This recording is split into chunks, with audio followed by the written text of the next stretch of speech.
we ran it on QI a few years ago. Yeah. Which was, there's no such thing as a fish. Yeah, there's no such thing as a fish. No, seriously, it's in the Oxford Dictionary of Underwater Life. It says it right there, first paragraph, no such thing as a fish.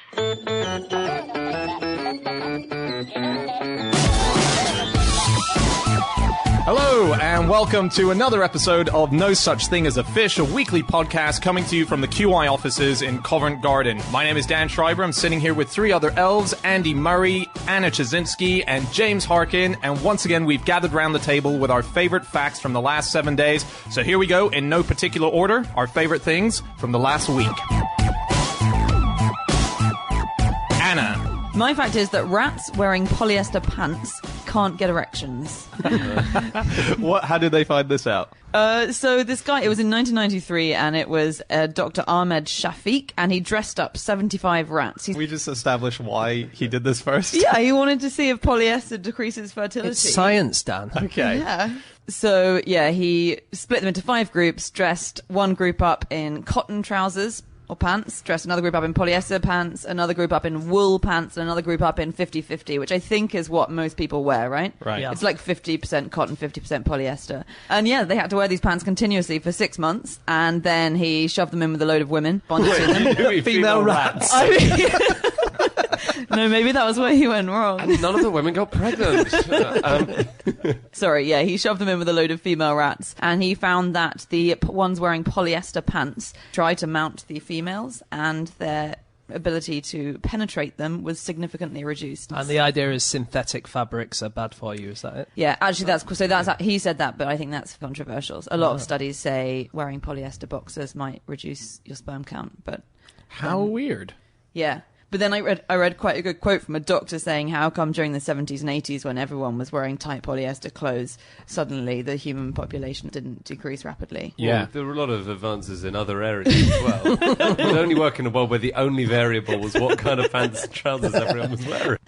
Yeah, so anyway, he thinks the reason this happens, and the reason that it maybe happens in humans, but the reason that it happens definitely in rats, is that it creates kind of a static electricity around if you're wearing polyester, type So polyester. you've got electric genitals. You've got electric genitals, yeah. Sounds like a great and band name. And the sperm hate that. Okay. And I found this out in a book called Bonk by Mary Roach, who we love because she writes excellent books. So Bonk is a scientific approach to sex, but it's really well written. It's a really entertaining read. I thought when I heard the fact, I read into this guy just very quickly because I wanted to see what kind of character he was. And there was a great little thing that Mary Roach had found out, that he was Nobel Prize nominated. But the thing is, she checked up to see if he was Nobel nominated. And the rules of Nobel are that they don't reveal who the nominations were until 50 years after the nomination itself. Yeah. So you can go around, she's saying, put that on your resume. You can go around saying you're a Nobel Prize nominated person and no one will ever know. Yeah. But he also performed the world's first bladder transplant. He also did the same experiment on dogs, which I find... So I think he might have just really liked putting pants on animals. He was quite clear in the study that he washed them every time they were soiled. Rats do soil themselves a lot. They Do they? urinate almost all the time. Oh, well, that's a lot of yeah. washing then. Yeah. Unless it was just number 2s that he was cleaning up. But, so, rats urinate all the time, everywhere, to attract women, female rats. They also wee on food to market as edible. Standard practice. Yeah. Yeah. Females will wee on a male that they particularly like. Male rats will do the same to females. Young rats will wee on older rats, and no one knows why they do that. And dominant males regularly wee on their subordinates. Non-standard practice. No. But that's a lot of weeing to be cleaning up That is. after, isn't It's it? like Do they have to constantly drink? Incessantly in the pub, just downing pints. Got to wee on that guy.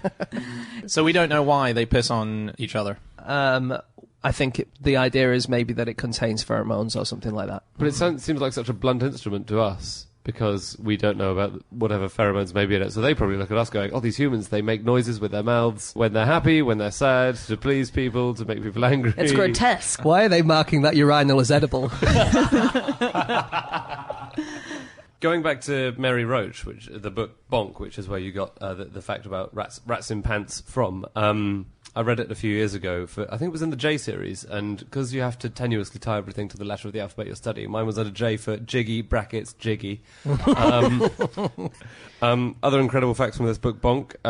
I love this one. In 1851, a gynecologist called James Platt White was expelled from the American Medical Association for inviting medical students to observe a consenting woman giving birth, because his colleagues were so outraged by the idea of a male doctor looking at female genitals. I was given birth to in front of a bunch of students. Were you? Really? Yeah, it was pretty awesome. Wow. Can you remember much about it? Of course I can. Yeah. A lot of talk about how beautiful I was. And the other 2/5 of the human penis is hidden beneath the skin.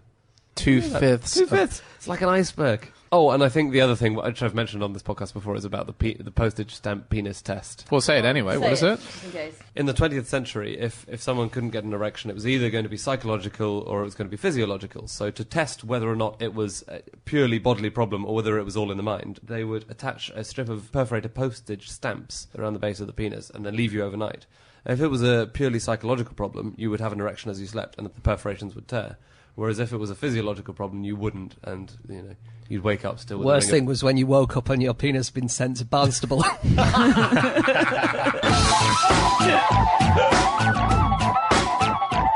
Okay, time for fact number 2. Andrew Hunter Murray. Okay, my fact is that during the First World War, entertainments for the troops included organised pillow fights, wheelbarrow races, and wrestling on the backs of mules. Sounds like fun. It does sound like fun, doesn't So it? Yeah, wrestling on top of a mule, like 2 men on a top of a mule. What I think it is 2 men on 2 different mules trying to push the other one off. Like low-key jousting. But I haven't confirmed that, so you may be right. It may be 2 men on 1 mule. But that's a lot to put on 1 mule. Yeah. I do know you're not allowed legally to ride a llama. What do you mean? Nobody's allowed to ride a llama? It's Just in this country, or...? Well, again, you test the limits of my knowledge. Do we have llamas in Britain? We do have llamas in Britain. They're farmed quite a lot, but it's really bad for them to ride them. So they have quite weak backs, and you could load them up with a bit of weight, but really not very much. And when you look at them, they've got these lovely vertical high necks and then quite a dip in their backs. But you can easily see that riding them would be quite bad for them, actually. Yeah. The Edwardians rode them everywhere. They didn't care. Anyway, yes, so these were just the various things that were done to keep morale up among British troops, because obviously there's a lot of time going on between battles. So where did these fights take place? Are they in the front line, do we think? Just front I trench? suspect a little bit further back. Yeah, they think- probably didn't do wheelbarrow races in no man's land, did they? Just going over the top with your pillows? So, this pillow fight that we only know about it because these are First World War diaries, which the National Archive have been digitising, and you can go and see them at Kew, and you can go and look through them. They have hundreds of thousands of documents. They have a copy of the Doomsday Book there, a replica of it, but nonetheless, it's very cool. Wow. Yeah. Very good. Hey, so pillows used to be made of stone. Did they? Yeah. You wouldn't like good a is fight that? with those, would you? No. When was this? In the 70s? These are thousands of years old. So the very earliest pillows are Mesopotamian. They're about 9,000 years old, and they're made of stone, and they're carved in a half moon shape so they can support your neck. Some people think that it was just to stop insects crawling into your nose and mouth as you slept. Okay. On the day he died, Martin Luther King had a pillow fight a few Did he? hours before he died. It's recorded in Andrew Young's biography. Andrew Young was a really good friend of his, and the 3 of them were in the Memphis Lorraine Hotel. And, apparently Martin Luther King and another friend set upon this other guy with pillows and beat him That's about. a pillow assault. Yeah, it was a pillow assault. Yeah, it was pillow abuse. Japan actually has issued an official pillow for pillow fighting. Oh, they're really into it in Really? Japan, aren't they? Yeah, there's an annual pillow fight day in Japan, and if a pillow has a zip, if a pillow has feathers that you can choke on, if Made you have out of one those- stone. made out of stone, Dynamite. there's a lot of pain that can be brought on by a pillow, and The safest pillow you can use for pillow fighting. Well, 'cause that's no zip. They've seen them It's got no coming, haven't feathers. they? Yeah, but what feathers? We're not allowed feathers anymore in a pillow fight. if feathers come out and you choke on a feather, you can die. That's part of the joy of pillow fighting. That's Is the true. feathers everywhere. Peter the Great of Russia used a young male orderly's stomach as a pillow when he was travelling. he would fall asleep and he would wake up an hour or 2 later completely refreshed, because he sometimes had convulsions, which might have been epileptic convulsions. We're not sure. But when it became a proper convulsion, the only cure was to put him in the company of someone he found relaxing. And so when he married his second wife, it was always her or another young woman. He would just put his head in her lap, and she would stroke I his just head. like the idea of him going to bed with his wife, saying "night, honey," and laying back on a man at the top of the bed. She has to sleep on the legs as well. Hang on. Next to him on the pillow's shins. too hot. I need to turn it over. If we go back to entertainment in the First World War, just because I know this is one of your boss's favourite things, Andy, the Wipers Times. Have you guys ever read the Wipers Times? Which Who's is so Andy's good. boss? Ian Hislop, the other boss, who's not John okay. Lloyd. Andy does his moonlighting at Private Eye. But I think he did a documentary on the Wipers Times, didn't they? Yeah. But I just find it amazing. So in 1916, in the trenches, the Wipers Times was the trench newspaper, and it was a satirical newspaper, really funny, like Private Eye or the Daily Mash.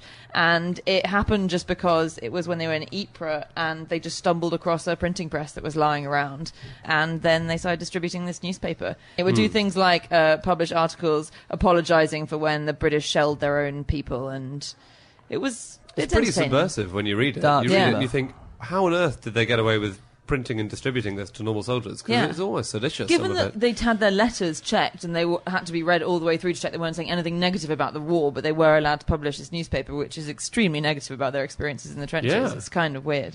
It's amazing. I have one more one of my favourite facts about the First World War. Okay. They dug a section of trench to help people train for life in the trenches in Blackpool.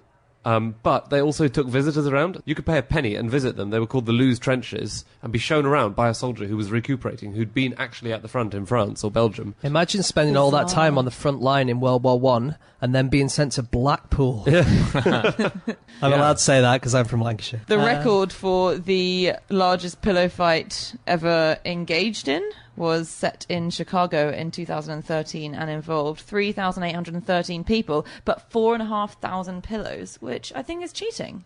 So some people had two. Yeah, I guess so. Wow. Didn't know that was allowed. Gotta check the old Japanese pillow fighting rules. This is pretty non sequitur, but about world records. I just really like that thing about the world record custard pie fight. The record was 253 custard pies thrown in the fight. It would have been 255, but 2 of the pies were mysteriously eaten. Not that mysterious.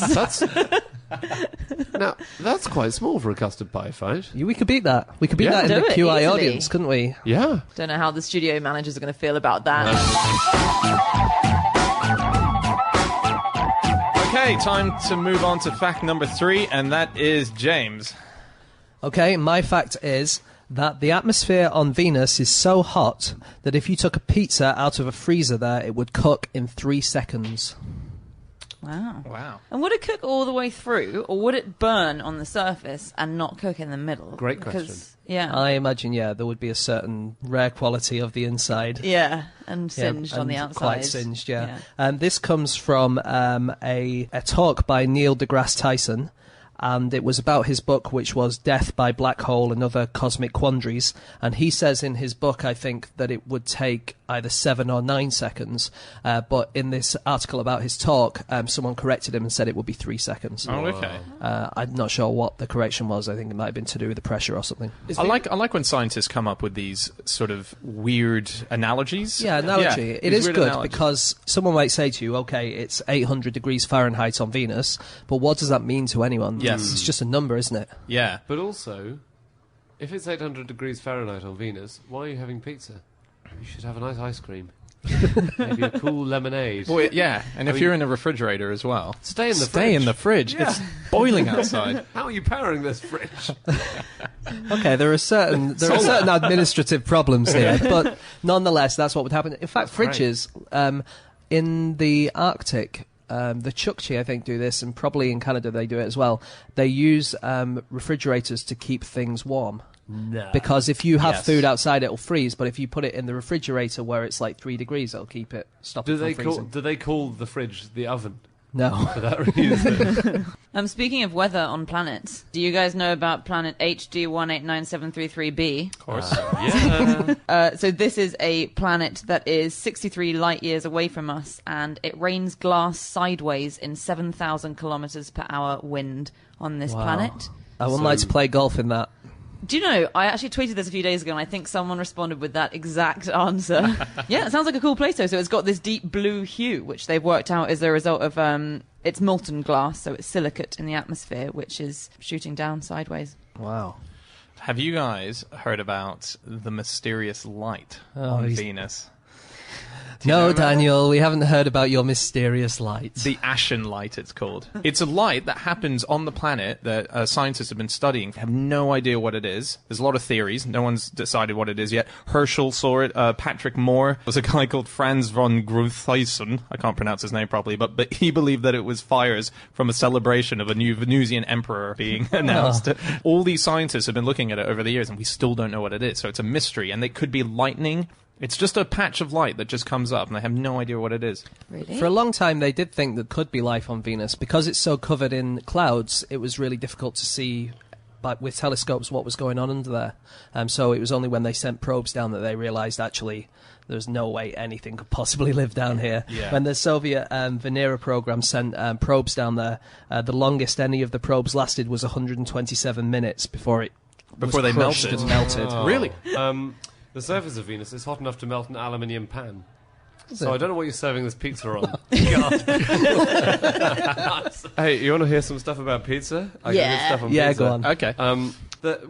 This was a publicity stunt by Pizza Hut in the early 2000s. They claimed that they were the first company in the world to deliver a pizza to outer space because the company sent one on a Russian rocket to the International Space Station. Oh. And then Yuri Usachov, one of the Russian cosmonauts living there, ate it.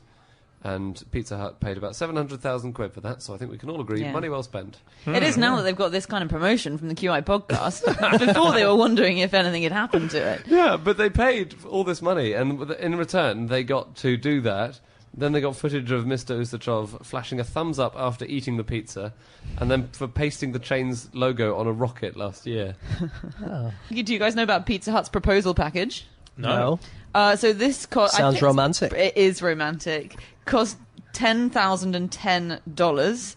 It was a limited edition offer in 2012, and it came with a red ruby ring, a limousine which took you to your location of choice, flowers, fireworks, a photographer, and the cherry on the icing, a $10 dinner box. What's the $10 bit? It's like a box with a pizza in it and some cheese sticks. Um, Another thing that Pizza Hut has is its own perfume called Ode to Pizza Hut. Oh. It smells apparently like a freshly opened box of pizza, although a professional smellologist, whatever we're calling them, actually said it smells like cinnamon, baby powder, and most overwhelmingly feet. Oh, they're not my favourite toppings. Yeah. Actually, speaking of Will You Marry Me, this is something I looked into for the last fact we were discussing for the Iceland fact. But the first woman who ever placed a personal ad in a newspaper was immediately committed to an asylum. Oh, really? What did it say? Did it say blah, blah, blah, blah? I'm going to kill everyone, marry me. No, she was just committed to an asylum by the mayor. She placed a personal ad in the Manchester Weekly Journal in 1727. She was called Helen Morrison, and the first person to respond was the mayor, who had her locked up in an asylum for a month for doing something so completely insane. I don't believe that. When was the last time you were in Manchester? They're a mean bunch. A few things about weather Okay. on planets. The Great Dark Spot on Neptune has winds of 1,500 miles per hour. If the winds anywhere on Earth, for instance, are more than about 120 miles an hour, it's no longer possible to stay upright. And it's 1,500 miles an hour there, so 10 times. Wow. 10 times So more. you're telling us if you opened an umbrella, you would fly. You would fly. Well, you would certainly be thrown along the floor, if not fly. Awesome. Also, on Mars, the atmosphere is so thin on Mars that if you stood at the equator at noon, it would feel like summer at your feet and winter at your head. Wow. Yeah. Amazing. So Yeah. crouch to eat your pizza, stand up to eat your ice cream dessert. Would there be little clouds floating around your midriff? Yeah, but it's very thin, so you wouldn't really see. Would it much be of like it. being a giant on Earth? Yeah. Maybe. I'm just trying to get a clear sense of what it would be like to be there. I was looking at weird ways to cook stuff. Okay. Because, pizza on Venus, a weird way to cook stuff. Yeah. Tips for other weird ways to cook stuff. If your oven's broken, poaching salmon in the dishwasher, apparently I've done works quite. Does it work? Yeah. Yeah. It's great. Wrap it in tinfoil. Yeah. Cook on top of your car engine. You've got to drive for about an hour in your car for something to cook properly, like an egg. But the other good way to cook something when your oven's broken is to put it in the middle of a compost heap.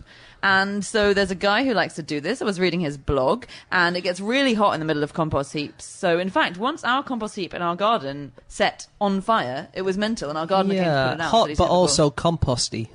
Yeah, so maybe, wrap it in foil Right. again. But this guy says, I quote, "Now, whenever I hanker for a real breakfast treat, I drop a few eggs in the compost heap in the evening and look forward to a morning feast." Are you sure when he says drop a few eggs, that's what he means? Okay, time for the final fact of the show, and that is my fact. And my fact this week is that in Iceland, there is a phone app that tells you if you're related to the person that you're hitting on. Okay, Wow. I don't usually go to frozen food supermarkets to hit on people, but maybe you do. Okay, the country, Iceland, they've got a really small population over there. It's something Yeah. like 320,000 people. So many people were accidentally finding out, in the bedroom chat in the morning. So like, oh, so what are you up to today? Oh, I go to my mum's barbecue. Oh, I'm going to a barbecue today. So, oh, what's up? Oh my God, cousin Sue. Yeah. That's how it works. It's my right? grandmother's birthday today. Oh, me too. Me too. How weird. Yeah. So Where do you live? Just in the next bedroom, actually. Weird, right? yeah, so this is a really important app because they want to stop the gene pool from becoming incestuous, and it's basically in a bar. You both have the app on your phones. You bump the phones. Their motto is bump phones before you bump in the bed, and the idea is that it then tells you whether or not you're related. It's very clever. That's great. Isn't the specific feature in this app is called, and I'm going to mispronounce this, Sifjaspelspiller, which is called the incest spoiler. Yeah, it's got negative connotations. It implies you're ruining something that could have been otherwise a Yeah, they beautiful could've called- experience. yeah. It sounds like you exactly. wanted incest. Incest spoiler alert. Incest. It's what you would receive on your phone. Incest spoiler alert. Yeah. That's so good. But yeah, I just think that's what I really love most about it, other than like it's a very interesting app, is the fact that apps are getting to the point now where we've just got so many options of lifestyle choices via reading a little app that my friend knew that she was giving birth because her pregnancy contraction app told her. I mean, you Where figured did she you keep Right. her phone? You figure you'd know that anyway. Yeah. I don't know how that works. Yeah, also in Japan at the moment, there's a new app which, okay, basically, this sounds really weird, but there's a bra now in Japan that doesn't come off unless you truly love the person that you're talking to or that you're having Like a relations chastity with. bra. Kind of like a chastity bra. And the way that it knows that you do like the person is something in the bra that monitors your pulsating heart. Your heart then sends a message to your iPhone where there is an app that releases the bra and then it can come off. What about when you go to sleep at the end of the day and you want to take your bra off and you have to feign being in love? In order to go to sleep. And also, faster heart rate. What if you're being mugged and then your bra comes off? Those photographs on roller coasters would be really interesting. Everyone's bra's falling off. I wasn't scared. That's not what your breast is saying. There was an app in Azerbaijan in 2013 that would tell you the results of the election as soon as the results came in. Unfortunately, anyone who downloaded it got a message the day before the polls opened saying that there was a massive landslide for the current president. That's great. That's great. Wow. Whoopsie. There's a really good one I read about the other day called Run Pee, and it's an app. And the idea behind it is, so when you're in the cinema and you're watching a movie and you really need the toilet, but it's a great movie, and you're going, I have no idea when I need to go. So the app is, you open it up and you type in the name of the movie that you're watching, and people have watched the movie before have put this into the app. So if you're watching Guardians of the Galaxy, it will say 1 hour, 28 minutes in, you're going to get to a scene that says that's like this. Perfect time to go. It's a boring scene. It's not needed to know the rest of the plot. So it tells you exactly in every movie where you need to go for a pee. That's good. So good. It's Isn't that great good. app? Yeah. Wow. Okay, incest. Yes. Incest. Shall we talk about incest sure, for a while? please. So in Hawaii, they used to revere incest, and they had a system called Nia Upo'o, whose aim was to keep the royal lineage as clear as possible. And the very top of their society was a kapu, and that was a product of a royal brother and sister. And if you were the son or daughter of a royal brother or sister, you were considered a god. Partly because you had 7 legs. And we're blue. Yeah. Wow, weird. Yeah, so in Russia, China, Ivory Coast, Spain, Portugal, and quite a few other places, it's not illegal to commit incest. But in Korea, it's really illegal. And actually, you're not allowed to marry anyone who's related more closely than 8th cousin. Oh my God. Yeah. Although, obviously, it's difficult to check that. You're not allowed to knowingly do that. But by law, I think you have to check that they're not second cousins. In South Korea, you're not. It was decreed in 1308 that if you had the same surname as someone else, you couldn't marry them because of this incest taboo. However, a fifth of people in South Korea have the surname Kim. So there are all these people who might love each other very much and be very distantly, not related at all, essentially, but legally they weren't allowed to marry. So I think they've changed it now, have they, a little bit? Yeah, they have. In 1997 it was repealed. But before that, every so often they would just have an amnesty and say, okay, a few 10,000 of you can get married to each other. Interesting, isn't it? Yeah, that's very interesting. Yeah, it is. I was going to talk about Iceland. Is Oh, anyone interested in Iceland? I love Let's talk Iceland. about Iceland. Have you been to Iceland? Go back long. Yes, I have. I Anyway, always that's think not an interesting Iceland is fact. like a geography teacher's best ever thing because it's got everything like waterfalls my God, it and is. earthquakes and tectonic plates and everything, the geysers. Yeah. They also believe in elves, which is very Oh, exciting. yeah. 54%, I think, did 54%. in 1998. Well, I remember because I only know this because John Lloyd told me this years ago. He said that 54% believe in it, but if you get them drunk, something like 90% admit that they actually believe in it, which I really like. That's great. There was quite a good comment from an Icelandic academic who was saying, you say that it's geographically fascinating, who was saying you can completely believe, if you've lived there and grown up there, the earth is so volatile and moving all the time and wisps of smoke shooting up out of the ground and stuff. It's kind of not surprising that people think there are spirits everywhere. And there's a really sweet story of a politician, an Icelandic politician, a couple of years ago. His car spun off the road and he said that he was saved from any injury by elves. And then a short while later, they were going to build over the elf home, and the elves lived in a nearby boulder. And so the politician said, no, you can't do that, and said, we'll have to move the boulder that the elves live in. So they got someone who speaks to elves to talk to the elves who are invisible to most people. And they said, okay, you can move our boulder, but we really need to have a view of the sea, and it's got to be on grass, because we like to keep sheep, also invisible sheep. South-facing garden. Yeah, and they did. Invisible tiny elf-sized sheep. Elves are human sizes, Icelandic elves. Are they? Yeah. Oh, I They assume look were... like people, but they're invisible. Wait, they look like people, but they're invisible. That is the only difference. Is that you can't I see didn't them. know they were man-sized, as it were. Should we move on? I was just going to say quickly, because I think it must be one of James's favourite museums, or whichever one of you loves weird museums. Iceland has the Phallological Museum, and that has as well, which is the Penis Museum. It Penis has- Museum. Say the real. Sorry, Yeah. Iceland. We mentioned Phallological penises too museum. much. I felt like we should use a different word. 2/3 of it's underground. Well, Well, you say that, but parts of it are invisible because it claims they? to have penises, as well as penises of lots of animals. It claims to have elf penises. Oh, and do elf penises look like human penises? Yeah, but they're invisible. But they're invisible. So it's just a huge empty cabinet. I've brought in my collection of elf penises. I'm very disappointed that none of you's mentioned it yet. I'm I've hung them actually up on the wall. I'm actually wearing my elf dick coat right now. It's just a coat of penises, but you can't. I wish you could see it. Andy, why have you had your mouth open this whole podcast? Come on, guys. Get it together. Okay, that's it. That's all our facts. Thanks so much, everyone, for listening. If you want to get in contact about any of the things that we've been talking about on this week's podcast, you can get us on our Twitter accounts. I'm on @Schreiberland, Andy, At Andrew Hunter M. James, Egg-shaped. and Anna. You can get me if you email podcast@qi.com. Also, if you head to our SoundCloud page and you go specifically to the episode timeline that you're listening to, we often put extra notes up on the timeline. So if you want to look into any more stuff, probably, most likely, there'll be stuff up there. So do that, and we will be back again next week with another episode of No Such Thing as a Fish. We'll see you then. Goodbye.